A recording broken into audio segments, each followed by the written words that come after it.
Prólogo. A cabeça da garota estava apoiada em uma pequena pilha de folhas de tom marrom alaranjado. Os olhos amendoados estavam fixos na copa de figueiras, faias e carvalhos, mas não enxergavam os raios de luz que tentavam atravessar os galhos, salpicando o chão do bosque de dourado. Não piscavam enquanto reluzentes besouros corriam sobre as pupilas. Eles não viam mais nada, exceto a escuridão. Perto dali, a mão pálida se projetava da pequena mortalha de folhas, como que pedindo ajuda ou se certificando de não estar sozinha. Mas nada estava ao seu alcance. O restante do corpo estava longe, escondido em outros pontos isolados do bosque. Um galho estalou ali perto, alto como um fogo de artifício em meio ao silêncio, e uma revoada de pássaros emergiu da vegetação rasteira. Alguém estava se aproximando. Ajoelharam-se junto à garota que nada via. Delicadamente, acariciaram seu cabelo e o rosto gelado com os dedos trêmulos de ansiedade. Então, pegaram sua cabeça, tiraram algumas folhas agarradas às bordas irregulares do pescoço e a guardaram com cuidado em uma mochila, aninhada entre alguns pedaços quebrados de giz. Após um instante de reflexão, cerraram os olhos da garota. Depois fecharam o zíper da mochila, levantaram e a levaram. Algumas horas depois, a polícia e os peritos criminais chegaram. Eles numeraram, fotografaram, examinaram e finalmente levaram o corpo da garota para o necrotério, onde permaneceu por várias semanas, como que à espera de ser completado. Isso nunca foi feito.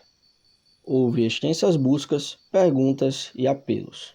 Mas apesar de todos os esforços por parte dos detetives e dos homens da cidade, a cabeça nunca foi encontrada, e a garota do bosque nunca voltou a ficar completa.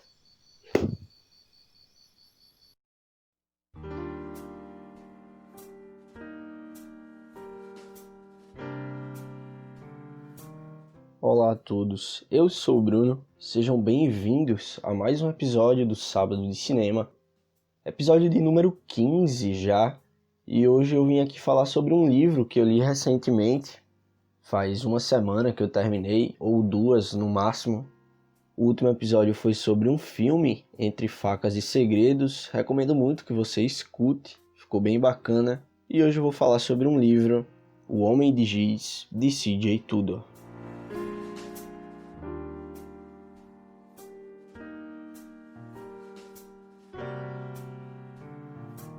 Então, como é de costume, eu vou fazer uma breve introdução à obra. Livro de estreia da escritora C.J. Tudor, O Homem de Giz foi lançado em 2018 e é publicado aqui no Brasil pela editora Intrínseca. C.J. Tudor é uma escritora britânica, ela até o momento possui 3 obras publicadas. Tudor costumava ler Stephen King nos seus anos de adolescência e o considera um dos seus autores favoritos. King é inclusive uma das grandes inspirações para esse livro. Em uma resposta a um fã no Goodreads, a escritora afirmou que O Iluminado é seu livro favorito do mestre King e que é uma grande fã dele. Além de Stephen King, ela já se declarou fã de James Herbert, escritor de terror inglês, falecido em 2013. A inspiração para o livro foi o fato de sua filha ter ganho de presente de aniversário um balde de giz. Uma tarde elas desenharam bonecos e à noite ela percebeu que aquilo parecia assustador. Daí veio a inspiração para o romance. Parte da campanha para promover a obra foi falar que é um livro para os fãs de Stephen King e Stranger Things. E é notável a grande referência ao célebre escritor na narrativa. Aqui temos referência ao livro O Iluminado, com um dos personagens tendo o nome de Halloran, o mesmo nome do cozinheiro do Hotel Overlook. Um grupo de crianças e uma passagem de tempo, assim como em It, a Coisa.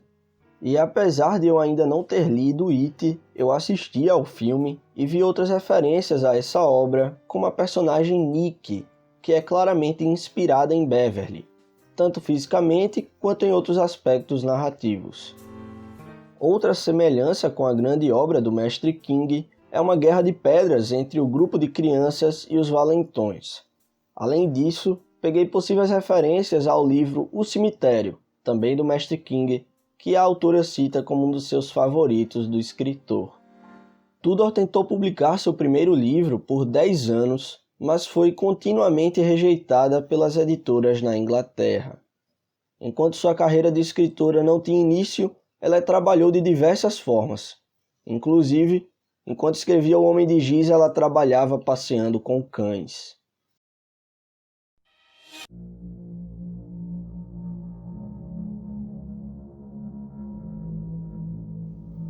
Então, chegou a hora de eu falar um pouco sobre o enredo. É claro que eu vou evitar spoilers, afinal, esse é um thriller e qualquer informação importante pode prejudicar a experiência de vocês. A trama é narrada por Ed Adams e explora 2 momentos da vida do personagem. Em 1986, vemos Ed com seus 11 e 12 anos. Ele passa a maior parte do seu tempo com seu grupo de amigos, formado por Gavi Gordo, Ropo, Mickey Metal e Nick. O próprio Ed possui um apelido e é chamado de Ed Monstro. A gangue vive brincando pela pequena cidade de Underbury, na Inglaterra, passando horas em parques, andando de bicicleta pelas ruas e visitando o bosque. Certo dia, o grupo vai para uma feira brincar nos brinquedos e um acidente ocorre, marcando a vida de todos do grupo, principalmente de Ed. É nesse mesmo dia que o protagonista conhece o Sr. Halloran, um forasteiro que chegou na cidade para dar aula de inglês na escola da gangue. Halloran é uma figura evitada pelas crianças pelo seu jeito solitário, mas Ed gosta do professor por ele ser bondoso e ajudá-lo em algumas situações. Devo destacar também uma característica de Halloran. Ele é albino, e isso rende apelidos entre as crianças, e mais tarde, outros acontecimentos causam uma série de boatos e o faz ser uma pessoa evitada na cidade. A gangue não é um grupo de crianças bem aceitas na escola. Elas sofrem com um grupo de valentões liderados por Sam, e as particularidades de cada um que deixam o grupo unido. Acompanhamos nesse período o dia a dia de Ed e sua turma, suas brincadeiras, aventuras, brigas e desavenças. Em certo momento da trama, as crianças criam um código secreto para se comunicar utilizando homens de giz. Certo dia, os desenhos guiam a gangue para um corpo desmembrado, e é esse fato que muda tudo para os jovens. Já na narrativa de 2016, acompanhamos um Ed adulto, solteiro, com mais de 40 anos, com um possível problema de alcoolismo e trabalhando como professor de inglês em Underbury. Ele ainda possui certo contato com o Gavi e Ropo, e possui uma colega que mora em sua casa chamada Chloe. Certo dia ele recebe a visita de Mickey, que tem a proposta de escrever um livro sobre o ocorrido e reviver os fatos do passado. Os integrantes da gangue recebem uma carta com um homem de giz enforcado e um pedaço de giz.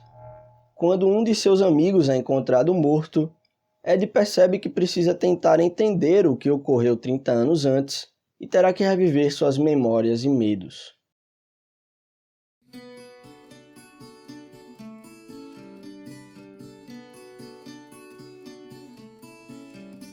Então, chegou a hora de dar as minhas conclusões finais sobre a obra. Achei O Homem de Giz um livro bom e ok. A história é interessante e prende o leitor graças à boa narrativa construída pela escritora. Sua escrita é bem fluida e leve, não é tão descritiva, porém descreve as cenas com a precisão necessária para quem está lendo visualizar o que ocorre de maneira detalhada. Dou destaque para algumas cenas impactantes que conseguiram me chocar graças à escrita de Tudor. Eu gostei bastante da escrita dela, e isso fez com que eu ficasse preso ao livro e o devorasse. A narrativa é interessante, tanto no ano de 1986 como no ano de 2016. Dou destaque para a forma como a escritora deixou ambas as narrativas atrativas. Me peguei diversas vezes querendo avançar um capítulo para saber o que ocorria no ano de 2016 e vice-versa. Algo que contribuiu para me prender na história é o fato de Tudor colocar sempre um ocorrido intrigante no final dos capítulos, o que fez com que eu quisesse continuar a leitura para saber o que vinha logo em seguida. Vale ressaltar a maneira como a escritora fecha bem todas as pendências da narrativa. Ela criou uma história bem fechadinha e nos dá as respostas para as questões levantadas durante a trama. Já deixo aqui a dica para prestar muita atenção nos diálogos, pois muitos detalhes são dados neles. A escritora também aborda questões sérias durante a trama, como aborto, abuso e doenças mentais, de maneira bastante imersa na narrativa e com grande importância na história. Outra coisa que gostei muito na narrativa foi o fato de todos os personagens possuírem um lado sujo, incluindo o nosso protagonista. Esses segredos e defeitos me fizeram desconfiar diversas vezes de alguns personagens, e também dou destaque pela forma como Tudor nos deixa cientes das falhas de nosso protagonista Ed. Ela faz isso de uma maneira bem fluida na narrativa, e no final, quando temos a visão do quadro completo, compreendemos alguns pontos da história. Apesar dos pontos positivos, algumas questões me incomodaram um pouco. Na minha opinião, o desenvolvimento dos personagens deixou a desejar. Conhecemos muito pouco dos outros personagens da gangue, tirando suas características mais visíveis, que são ressaltadas pela narração de Ed. Acredito que a narrativa abordando o grupo funcionaria melhor em terceira pessoa para explorar a todos, do que a em primeira pessoa explorando apenas o ponto de vista de Ed. Também achei que o título do livro não possui muita relação com os principais focos da trama. Eu teria que entrar em spoilers aqui, mas acredito que o título da obra e a forma como o marketing o vendeu me deixaram com uma expectativa X, e eu recebi um produto Y. Outra coisa que me incomodou foram algumas cenas que parecem ter sido arrancadas de livros que li do King recentemente. Apesar de entender as referências, achei algumas extremas demais, beirando a cópia. E por último, mas não menos importante, vale a pena ressaltar o capricho da Intrínseca nessa edição. Uma capa dura muito bonita, cheio de homens de giz na lombada. Os inícios de capítulos possuem páginas pretas com letras brancas e as laterais das folhas são pretas. Realmente uma belíssima edição. Enfim, achei O Homem de Giz uma leitura boa, nada espetacular ou de outro mundo como já vi críticas falando por aí. É um bom passatempo e um livro bem fechadinho e ok. Ainda mais considerando que esse é o livro de estreia da escritora. Tudor conseguiu me chamar a atenção por alguns elementos de sua narrativa e sua carreira parece ser promissora. Irei adquirir outros livros dela para acompanhar sua evolução.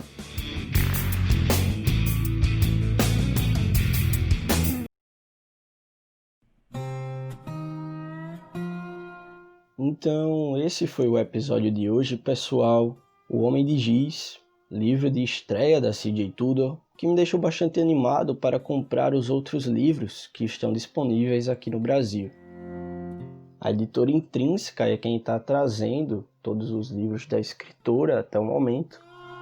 E as edições aparentemente são sempre belíssimas, em capa dura, com desenhos bastante chamativos. Então certamente eu irei comprar as outras obras da escritora para perceber sua evolução. Ela pareceu bem promissora para mim, eu gostei muito dos elementos da narrativa, exceto algumas coisas que me incomodaram que ela poderia melhorar.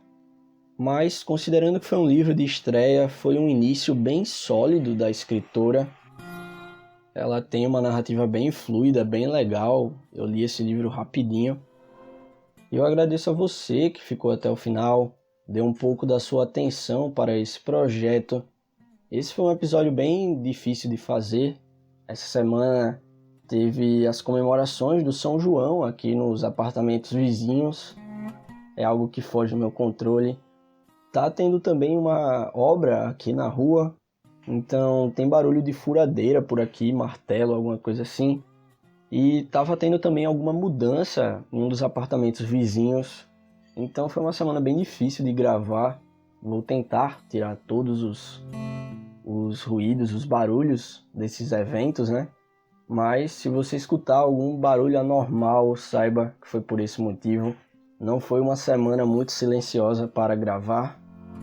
E é isso aí, pessoal. Bom, eu vou ficando por aqui. Eu indico a vocês a leitura desse livro. Parece que vamos ter uma escritora bem legal para acompanhar aí nesse gênero. E nada melhor como começar do início da sua carreira. O Homem de Giz é um livro bom, que dá para passar um tempo lendo. Eu dei uma olhada e parece que esse livro divide opiniões. Tem gente que gosta bastante, tem gente que acha ruim, mas eu acredito que a maioria de vocês vai gostar de ler. A minha experiência foi boa, exceto por alguns detalhes que eu citei a vocês, mas eu relevei muito por conta de ser a estreia da CJ Tudor. Para quem me acompanha no Instagram, viu que eu dei a nota 3,5, eu achei um livro bom. Não é nada espetacular, por isso a nota. E aproveitando que eu estou falando de Instagram, vai lá e segue, é @sábado de cinema. Estou postando diversas coisas interessantes lá, sobre os livros que eu estou lendo, os livros que eu já li, e sobre filmes, indicações de filmes, eu também posto lá. Então eu vou deixar aí na descrição, @sábado de cinema. É só ir aí na descrição, dar uma olhada aí lá no Instagram e seguir, beleza? Então é isso, pessoal. Vou ficando por aqui. Um abraço bem apertado, tudo de melhor sempre. Espero que você esteja bem nesse período de quarentena, cuidando da sua saúde. E é isso. Até o próximo episódio.